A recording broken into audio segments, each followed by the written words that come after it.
How's it going, everyone? Adam Bongiovanni back here with another Thursday interview with one of our Book of the Month authors. I am here with William H. Coles, author of McDowell, our 2018 October Book of the Month. William, how are you doing on this Thursday morning? Not bad at all. Nice snowy weather here in Utah. But where do you base? I'm in Jersey, and so it's snowing by you. I'm pretty jealous that I feel like we haven't even had our first snow yet. We've had some frost on the cars, but we haven't had our first snow yet, so I'm pretty jealous. Oh, we'll put some in a bottle and send it over to you. That would be ideal. Can you make sure it gets here by the weekend? Because I'm really missing the snow. Sure. All right. So William, let's jump right into things. You recorded, produced, published audiobooks. You've won numerous awards for writing, and you even created storyandliteraryfiction.com, which has over 5 million. And at this point, I might have more, but since I checked last in line, I had around 5 million page views. Where did your love for writing start? Well, you know, I've been writing my entire adult and actually training life. You know, I started writing in grade school, I guess. Oh, wow. But it never was the creative writing that I came to in later life. I mean, actually, in medicine, I was always writing. I was writing papers. I was writing textbooks. I was and working through the process of writing for years and years and years. And then about 21 years ago, I decided that I wanted to make a difference in writing stories that might have meaning, and that would mean looking at literature, trying to write literature that has some sort of ability to contribute to the long-range understanding of humanity. You know, literature and story in literature, the story is, you know, like any other story. It has to engage and it has to entertain. But in a literary story, it goes that little extra mile in which it also enlightens, or it shows you something that through the story itself that makes you think and makes you also examine yourself and who you are, and that's what I wanted to do. So I started to learn to write creatively. That was not an easy process. I actually, over the 10 years after I started, I took over 100 workshops and courses, and all the time writing short stories, because I felt the short story was contained enough that you could kind of control it. So I would work to get that story in place, and the overall effect of those courses was good. I mean, it was, but it wasn't the most important thing for me to learn to write story. The most important thing was that I determined exactly the person or the type of reader that I wanted to connect with. Yeah. And to do that, I said, well, gee, I need to find the stories that lasted throughout the years. So I went back and went to some of my favorite stories, and with authors like Jane Austen and the Brontes and Concord and Foster and all those greats, Flaubert, and I looked at the stories and I said, are there common elements that have made these stories last? And can I find those elements? Can I adapt them to contemporary writing? And then can I create stories that have a chance of lasting into future generations? And I know that sounds a little arrogant. But no, I don't think so at all. I don't think it sounds arrogant. I think if you're writing something and you're putting it out into the world, I think it'd be you're putting so much effort into whether it's a book or short story, whatever, or a poem, whatever that person is writing. You're putting so much effort to put this out there. So I feel like it's better to have these big goals, because if you're doing so much and really putting a lot into this, you want to dream big with it. You don't want to kind of shoot under the stars, because you're doing a lot for this book. know? So I don't think that's arrogant at all, and I like where your mind was at with that you didn't just say, you know what, I know what I want to write and that's it. You kind of went back and you looked at the greats and you say, okay, are there shared elements here? Of course you need enough to where it's your creative story and it's your own, but at the same time you really want to make sure that, okay, can this stand the test of time? Can the next generation appreciate that? Is this something that people are going to want to show their kids and their grandkids? So I don't know, I love your mindset there. Yeah, I don't think there's any arrogance there, William. Don't worry, I'm on your side with this one. Yes, that whole effort, it sort of gradually came to where I have now completed a collection of 37 short stories that are and graphic novels. Wow. Are now published and out, and I have 5 novels. The novel McDowell is the latest, but I have other novels that are all written along the whole concept of trying to engage and entertain a reader, but also adding to that the examination of human nature so that it means something to us all. That's a fantastic way to go into writing, and I love when I talk to writers and authors and they tell me like kind of why they decided to do it, because everyone has a different story. And I feel like there's not many stories that are like yours where you were once and please correct my pronunciation, ophthalmic surgeon. Is that ophthalmic? Am I getting that right? Boy, that's so good.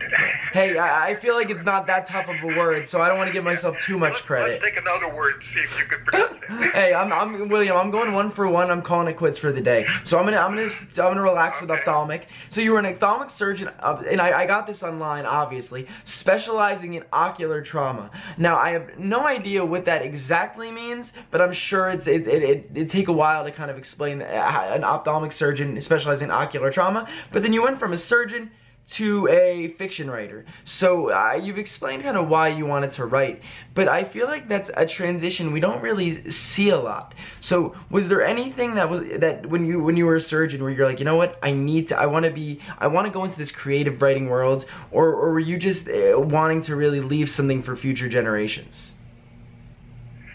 Well, when I was a doctor, I was a poet also. Yes. For a number of years, I was writing poetry. It was in Atlanta primarily. Okay. And I won the Callan Wald Poetry Prize there. Was the featured poet at an arts festival during that time. I was published, and as I went through that, it became less and less rewarding to me. And I said, I made a contribution, not so much like Auden and other poets. I wanted to be more like a Chekhov or a Tolstoy. I wanted to have things that I would go back and I could see that now.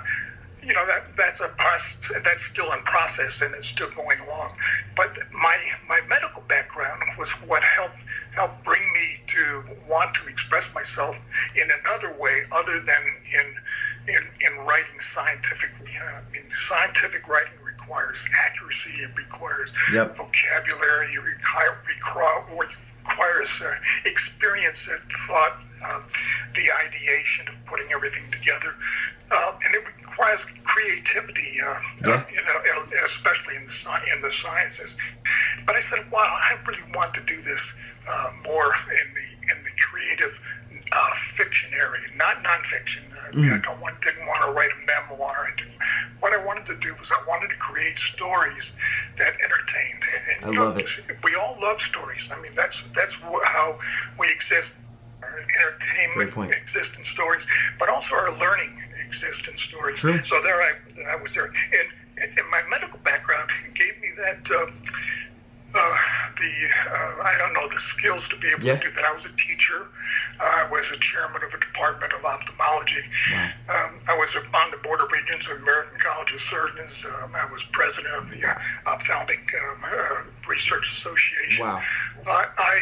And all those things forced me to express myself in certain ways, to have goals and try to reach those goals through expression and also medicine and surgery in particular taught me discipline. Taught me that I had to work hard. I was going to have, and I had a responsibility to the reader to be able to say something important and do it well, so that it wasn't hard to do. And so when I came to that point 21 years ago, so when I began writing, I carried those things with me, and I think it helped. I think it helped me bring these story ideas into place. In my experiences, I lectured internationally. I lived in Europe for a while. I had great travel experiences. I had met people that Nobel Prize winners, for example, that I could see their creativity and understand them and talk to them in ways that were very valuable for me. And so I'm bringing all that right down and focusing on how am I going to get my stories into the sort of literary consciousness of the English-speaking people, and hopefully those stories will be at least a few, or one or two, might be enough to go on and carry on as Chekhov walking with a dog, or like that, would be. Not yet, Adam, but I'd like to say that I think I'm getting closer. No, honestly, and I'm sure, obviously, if it's your book, you've seen the reviews. It must feel so amazing when you set out to write this book that hopefully people could really pass along and appreciate over time. And you've seen the reviews. People love McDowell, and of course that's the book we worked with, so that's the one I've promoted a ton, and I've seen it, and I've done a ton of research on McDowell. So I've seen the reviews, and I've seen the kind things people said, and especially with having 5 million it's probably obviously more at this point, people visiting your page, I'm sure getting these kind compliments and these amazing reviews of people who appreciate the characters you create, it must never get old, and it must feel so rewarding, right, knowing how much time and effort you put into this. It is rewarding, and thanks for being a part of getting these stories out. When I got all my stories kind of written, and I sat down and said, well, now how am I going to get people to read these stories? And my goal was not so much to sell the stories. I wasn't trying to make $1 million as an author. I mean, there weren't very many people doing that in the world. Yeah. So I was like, how do I get my stories out there and get read? And I created a website to do that. And the website was created not just to present the stories, which it does, but it was created to teach creative writing. I spent all this time learning it, and I spent 35 years as an educator and a teacher. I said, wow, what I need to do is get on this website and teach us, see if I can draw people to the website and to learn about it. And I did that through, I wrote more than 30 essays on really topics that I thought were important for writers, dialogue, conflict, drama, narration, and those sort of things, as to how to get those skills in. But I also did interviews, and I did more than 30 interviews with people. Pulitzer Prize winner. I had famous editors of magazines such as Zoetrope, Canyon Review, and those sort of. And I didn't interview them about themselves. I interviewed them about how do you write? How do you feel about the story? What are the things that you can tell us to make this a good website for people to come to? Well, that really worked. We, as you said, we have a great number of page views. We run about between 1 million and 1.5 million page views a year. Wow.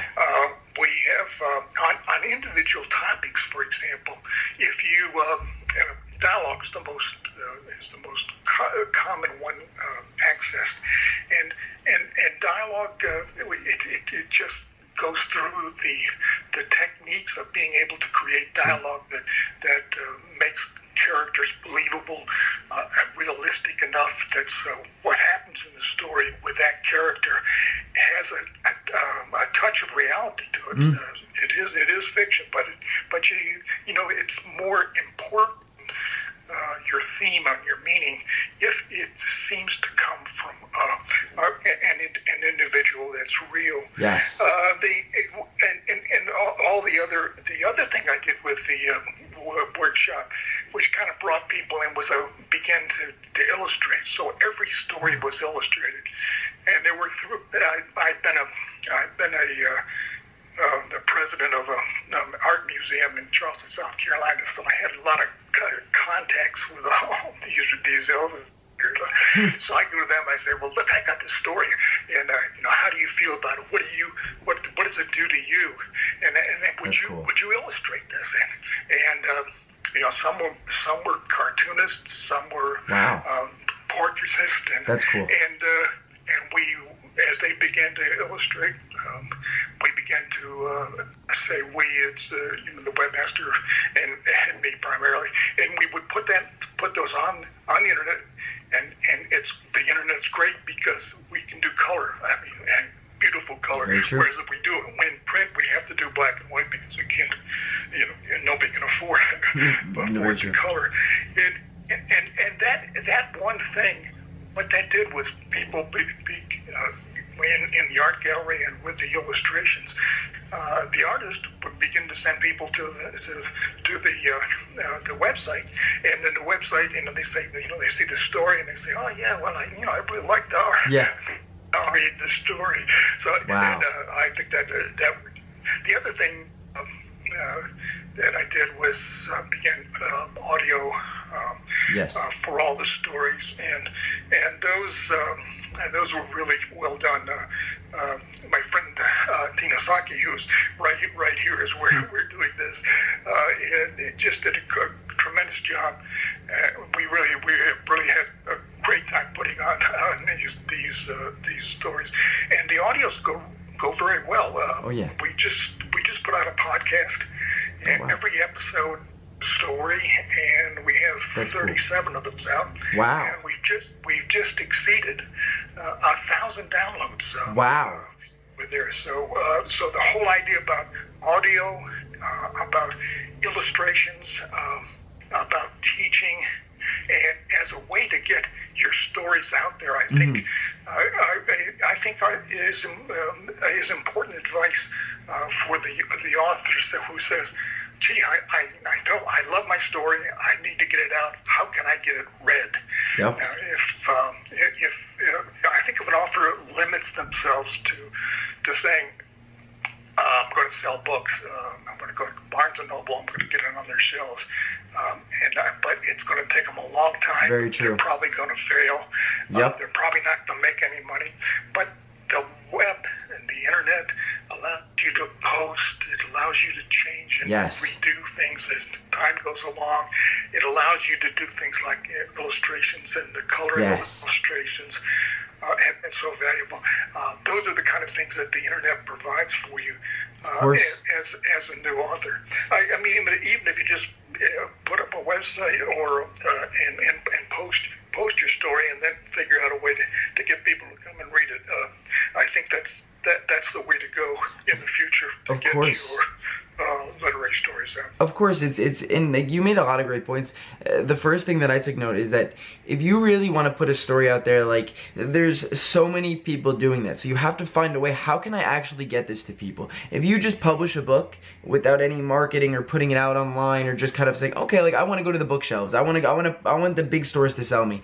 It's like you said, it's going to take a long time and it's going to be very difficult. You really need to kind of carve your own path and really find what works best for you and what works best for your book. But at the same time, you need to make sure that, as you mentioned, that the book people will connect with the book. They'll connect with the characters. That there's something that makes these people want to read this book. And I feel like you've kind of taken everything you've learned in life up until this point, up until before you were a writer or before you were a published writer, and you kind of took everything and you really put it into this journey and put it into this process. And I feel like that's why you have the experience to kind of know, okay, well, I really am not just going to take the path that everyone else is taking, because there's so many people out there putting out stories that it's going to be tough to get that notice. So you've done a phenomenal job at really carving your own way and really ensuring that your books and your short stories and your audiobooks and everything really gets to people. And I think it's awesome that you're also putting out these podcasts, because we live in a world where, and no offense to people potentially listening, but a lot of people are lazy who don't want to read. They want to just listen. They want to have the work done for them.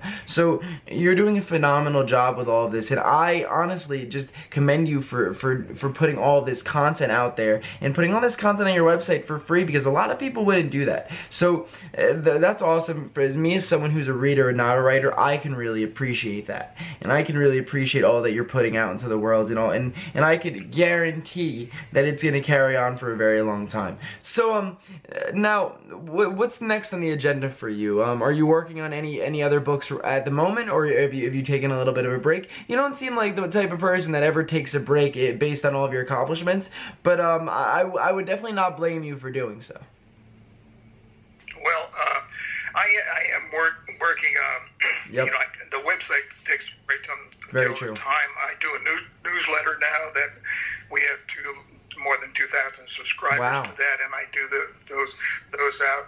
I do the blog, Yes. which augments the other educational material that I have on the website. So that takes a fairly amount of consistent For sure. time.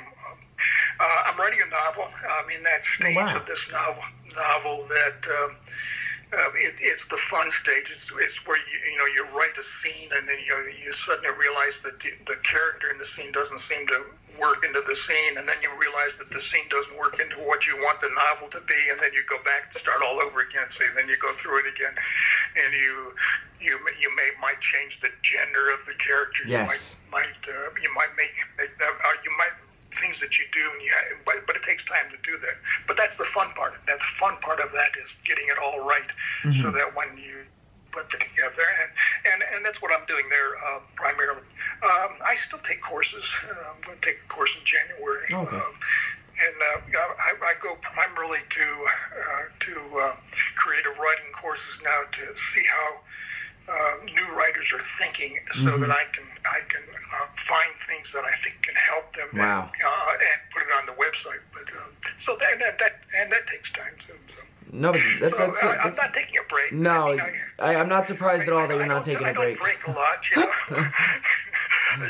I'm not that kind of guy. No, it doesn't. You don't seem like that kind of guy, for sure.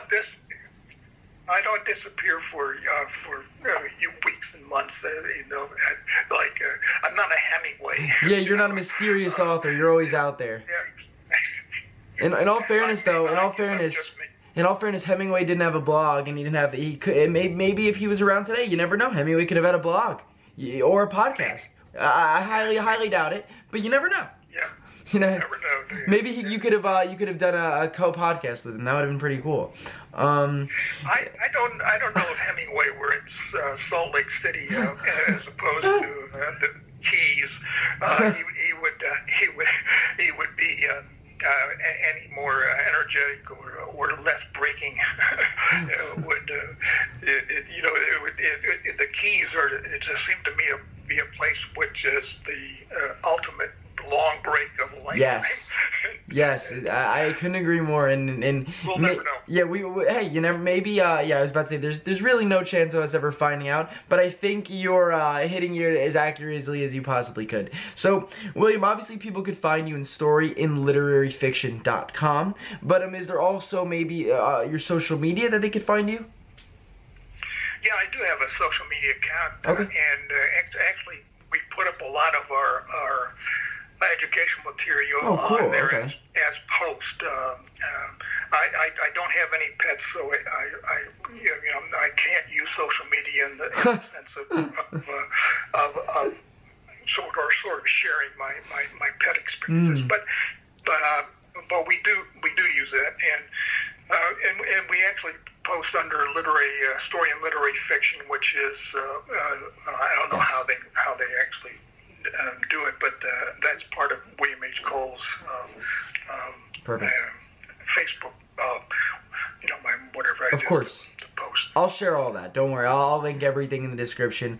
William, I know you said with your books you want to make sure that they make a lasting impression and they really carry on from generation, really could teach someone something. I want to let you know that I've taken so much from talking to you today that I'm going to remember forever. So I want to thank you so much for joining me. I really appreciate all the knowledge you bestowed upon me. I hope people could kind of have that same experience listening at home, and when we share this on YouTube, I hope they really appreciate this, because I've really taken so much from this, and I really appreciate you joining me, and I just want to thank you for that.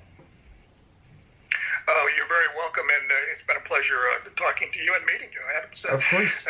It's the way you've always been without direct contact, and yes. I feel like you're a real friend. Yes, that's what I was going to say. Now we're officially friends, and I'll make sure to never compare you to McDowell again if we ever hop on call. So, William, I'd love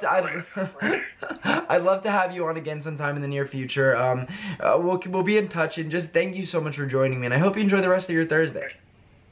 Right, same to you. Thank you so much. Again. Thank you, and thank you as well, Tino. Bye. Thank you, guys. Thank you guys so much for listening to that. It always means so much to me when I could really get into these full-on, in-depth conversations with these accomplished people. I feel like William is one of the most accomplished people I've ever spoken to in my life.